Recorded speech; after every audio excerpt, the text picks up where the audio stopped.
आज हम एक ऐसी ग्लोबल चाल की बात करने वाले हैं जिसके झटके शायद पूरी दुनिया महसूस करने वाली है। ये कहानी सिर्फ बाजारों की नहीं है, बल्कि भविष्य की टेक्नोलॉजी और पावर बैलेंस से भी जुड़ी हुई है।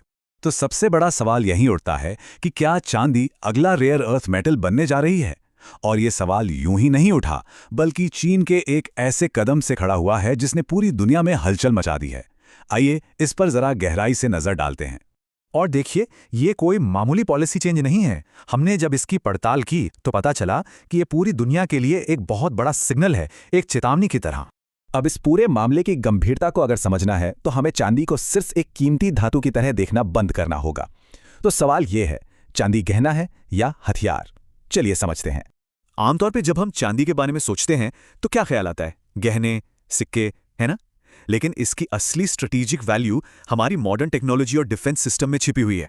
और ये इसलिए इतना ज़रूरी है क्योंकि चांदी, आप देखिए, इलेक्ट्रॉनिक्स, सोलर पैनल्स, यहाँ तक कि डिफेंस इक्विपमेंट के लिए भी एकदम ज़रूरी है।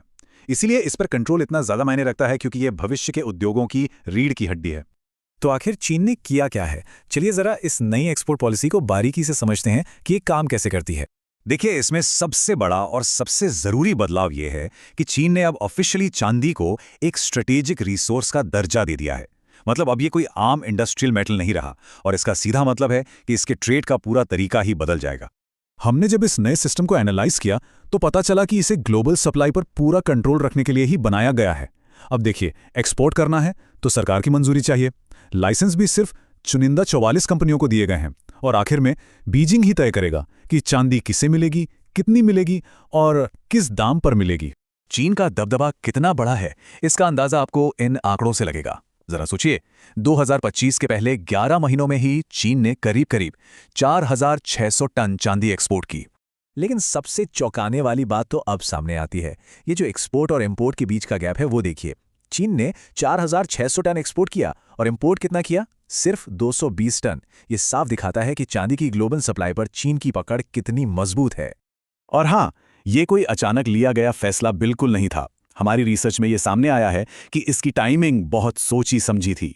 जैसे ही अमेरिका ने चांदी को क्रिटिकल मिनरल डिक्लेयर किया, चीन ने फौरन अपने ये नए कंट्रोल लागू कर दिए।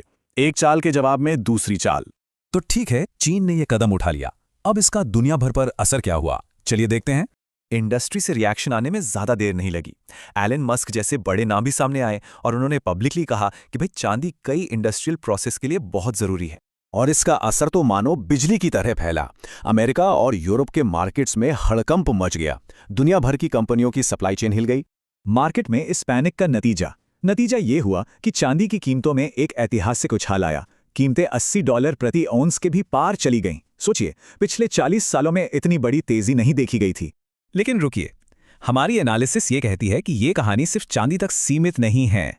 असल में ये तो एक बहुत बड़े खेल का बस एक छोटा सा हिस्सा है। चीन का मैसेज बिल्कुल साफ और सीधा है। वो सारे रिसोर्सेज जो डिफेंस, क्लीन एनर्जी और मैन्युफैक्चरिंग के लिए ज़रूरी हैं, अब उन्हें एक स्ट्रेटेजिक, एक राजनीतिक हथियार की तरह इस्तेमाल किया जाएगा। तो इसका मतलब क्या हुआ?